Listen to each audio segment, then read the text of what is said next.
श्री कृष्ण ने कहा, हे युधिष्ठिर, मैं बड़ी से बड़े यज्ञों से भी इतना प्रसन्न नहीं होता हूँ जितना कि एकादशी के व्रत से होता हूँ। अतः अब तुम इसके वृतांत के बारे में मुझसे सुनो।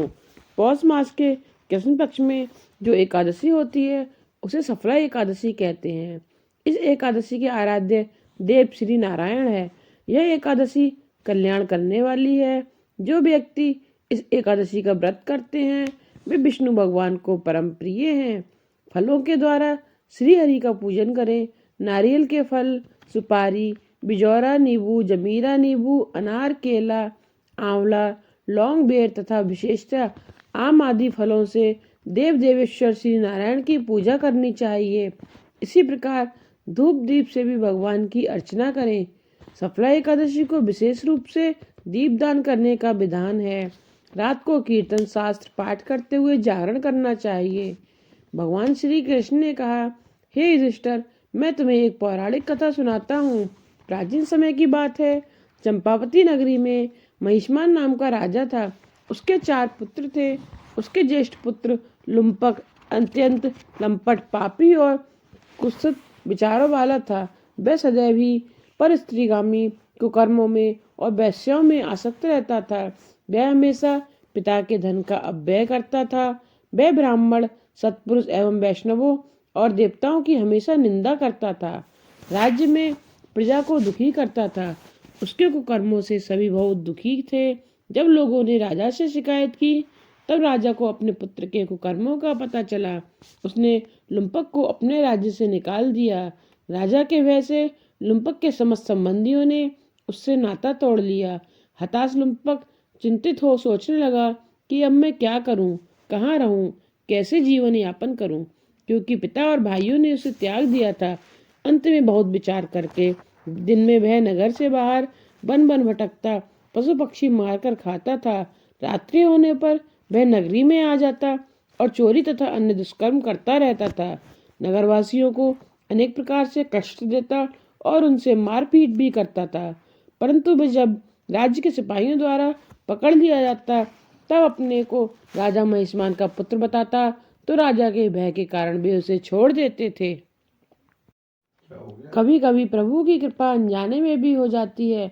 लुम्पक के साथ भी यही हुआ। जहाँ पर वह दिन में रहता था उस जंगल में एक पुराना पीपल का वृक्ष था। वहीं पर उस वृक्ष के नीचे वह माँ बापी लुम्पक रहता था। वह वृक्ष देवताओं के समान पूजा जाता था। बहुत दिनों के पश्चात एक दिन किसी संचित पुण्य के प्रभाव से उसके द्वारा एकादशी के व्रत का पालन हो गया। पौष मास में कृष्ण पक्ष की दशमी के दिन पापी लुम्पक ने वृक्षों के फल खाए और वस्त्रहीन होने के कारण रात भर जाड़े का कष्ट भोगा। उस समय ना तो उसे नींद आई और ना ही आराम मिला। वह निष्प्राण सा सो रहा था। सूर्योदय होने पर सफला एकादशी के दिन भी लुम्पक बेहोश पड़ा रहा। दोपहर होने पर उसे चेतना आई। तब वह उधर उधर दृष्टि डालकर आसन से उठा और लंगड़े की भांति बार बार लड़खड़ाता हुआ वन में गया। वह भूख से दुर्बल और पीड़ित हो रहा था। दुर्बलतावश वह पशु पक्षियों को भी न मार सका। इसलिए उसने जमीन पर पड़े हुए फलों को एकत्रित किया और उसी पीपल के वृक्ष के नीचे आ गया। तब तक सूर्यास्त भी हो गया था। इसके बाद उसने उन फलों को उस पवित्र पीपल के वृक्ष के नीचे भूमि पर रख दिया। पीड़ा के कारण उसको फल भी अच्छे नहीं लग रहे थे। शरीर के कष्ट और निराशा से उसे ईश्वर का ध्यान दिलाया। वह दुखी मन से बोला, हे प्रभु, इन फलों से लक्ष्मीपति भगवान विष्णु प्रसन्न हो। भगवान, ये सब फल आपके ही अर्पण हैं, आप इन्हें ग्रहण कीजिए। इस प्रकार रात भर कष्ट के कारण सो नहीं सका और जागरण करता रहा। रात्रि जागरण और प्रभु को फल अर्पण करने से अनायास ही उसने सफला एकादशी के व्रत का पालन हो गया। व्रत के प्रभाव से भगवान विष्णु अत्यंत प्रसन्न हुए।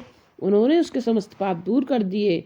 दूसरे दिन प्रातः वह एक सुंदर घोड़े और वस्त्र आदि से सुसज्जित रथ आया और ठीक उसी समय सहसा आकाशवाणी हुई, हे राजपुत्र, प्रभु श्री नारायण की कृपा से तेरे सारे पाप नष्ट हो गए हैं।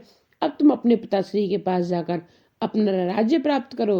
लुम्पक अत्यंत प्रसन्न हुआ और बोला, हे प्रभु, आपकी जय हो। यह कहकर उसने प्रभु को बारंबार प्रणाम किया और वरदान स्वीकार किया। धीरे धीरे उसका स्वतः ही दिव्य रूप हो गया। अच्छे अच्छे वस्त्र धारण करने के बाद वह अपने पिता के पास गया। सारा वृत्तांत उसे बतलाया। अतः चंपावती नरेश राजा महिष्मान ने अपने पुत्र को बड़ी प्रसन्नता से गले लगा लिया को अपना राज्यभार सौंपकर राजा तब के लिए वन को प्रस्थान कर गया। अब राजा लुम्पक चंपावती नगरी का राज्य पाकर अति प्रसन्न हो धर्मानुसार 15 वर्षों तक राजकाज का संचालन करता रहा। भगवान विष्णु की कृपा से उसके मनोज्ञ नामक पुत्र उत्पन्न हुआ। उसकी पत्नी और पुत्र भी भगवान नारायण की भक्ति करने लगे।